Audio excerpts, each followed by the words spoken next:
Good evening, ladies and gentlemen. Hope you're having a wonderful day today. Today, we are going to be taking a look at another budget LPVO, this time from Gunnr. This is the Odin 1-6x28 first focal plane LPVO. But before we get into that, go ahead and like, share, and subscribe, as that is free and it does help us out quite a bit. And go ahead and comment your favorite budget LPVO in the comments down below. Full disclosure on this optic is that Gunnr did send it out for us to review over here on Gun.deal, so we did not pay for it. Keep that in mind going forward, as you've seen a lot of other YouTubers also get them from the company. Now, getting into some of the basics of the Gunnr Odin 1-6x28. This is, of course, a 34mm main tube, which gives us a 28mm objective, which is about 20% larger, which can really help us with eye box and a few other things, depending on how high your magnification range, though on 1-6, your exit pupil is still very forgiving, and a little bit more forgiving with a 28mm objective.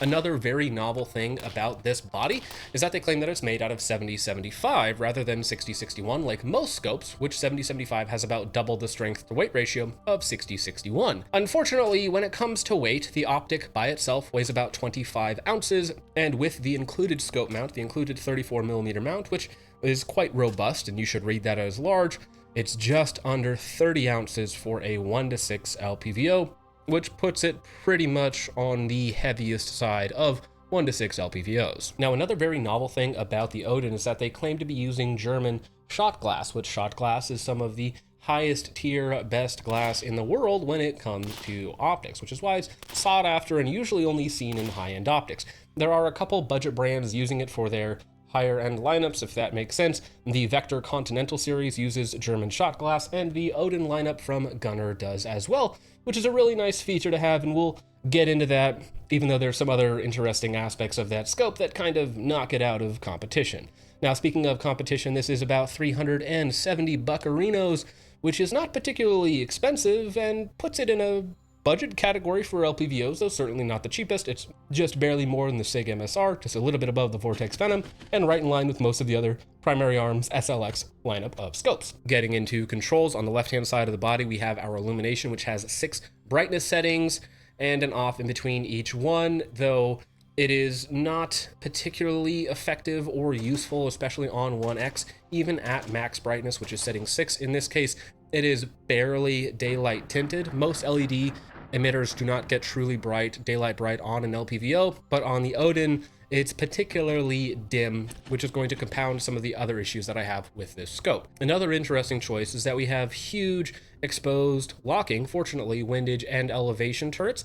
On top, we have 75 MOA of adjustment written on the scope itself, and you can also get a custom scope cap for whatever caliber barrel length combo that you want to go with, though keep in mind this is on a 1-6 LPVO. While the turrets are certainly nice, and again, they are locking, they feel quite good. There's a 0-stop built in, so I kind of like some of the features that they have, but it's a lot of extra weight and complexity in a 1-6 LPVO, where you're probably never going to be dialing your targets at extended ranges, and by extended ranges, I mean like 500 or 600 yards. Moving back, we have a pretty smooth 180-degree throw from 1-6, which is kind of nice. It's fairly smooth, there's a little bit of grit to it, and at the back we have the adapter for adjusting the reticle to your eyes.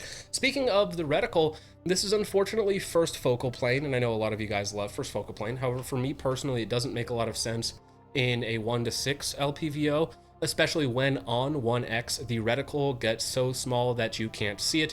Keep in mind that the footage that I'm showing you here, the illumination is maxed out, and it is still kind of a guessing game as to where that reticle actually is at 1X.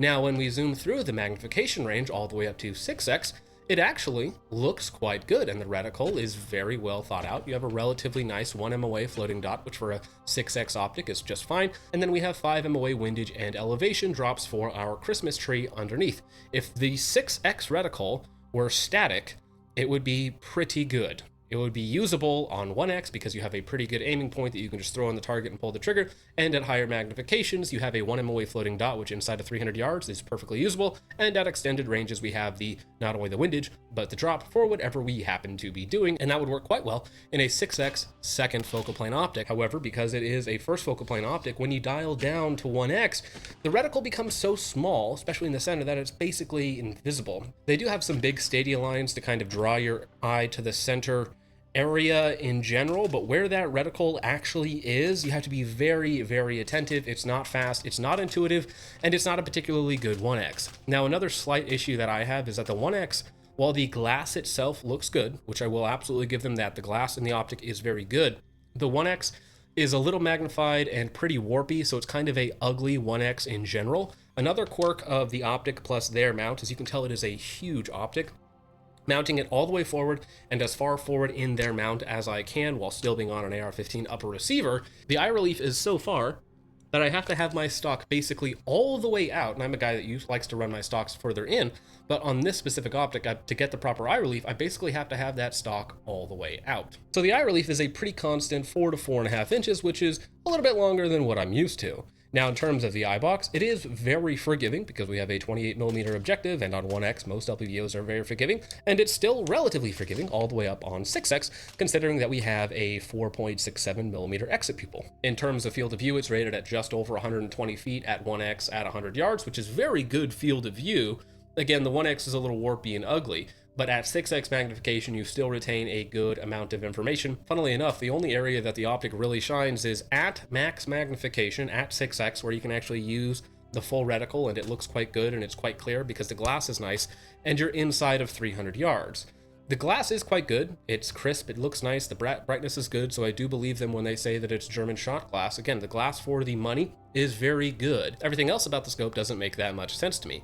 And when we talk about extended ranges, 4, 5, 6, 700 yards, where you might want to take advantage of that good glass, well, you have no adjustable parallax to fine-tune the image and to take out the error, so it's kind of a moot point. While it does look much better than a lot of other LPVOs on 6X, what I find myself thinking with this optic is that it's essentially a 6X only optic, and everything else is kind of secondary to the fact that it's supposed to be at 6X, and that's where it looks the best, that's where it's the most usable, and everything else suffers because of that. The 1X image looks kind of bad, the reticle does not work very well at 1X, and it's only until you get into the higher magnification range that it works really well. So while this is a 1-6 LPVO, the 1X doesn't work great, so I don't like it at all. Even compared to other budget LPVOs, I don't like the 1X on this optic at all. It is huge, it is very heavy, so at the end of the day, you're spending 30 ounces of weight, nearly 2 pounds, on a 6X LPVO, where you could go with like a primary arms 5X prism, about the same cost, 1/3 of the weight basically, and you can get their 5X prism with a very usable reticle as well. But I just don't think that this optic makes a lot of sense. Some of these features might look good on paper, like maybe in a 1-10 or a 2-12 or something like that. You might want these big exposed locking turrets. It might be really nice for that, paired with a adjustable parallax or a higher top end or a higher bottom end. Again, a 2-10, a 2-12, a 1-10, something like that, where you can actually use all the capabilities of the glass and the reticle. The 1-6 model, which they do offer 1-8s and 1-10s as well. I imagine they still suffer the 1X reticle issue because I don't think that they solve that problem, but they might do better and have more magnification and might make more sense to use that better glass, even though they still don't have adjustable parallax.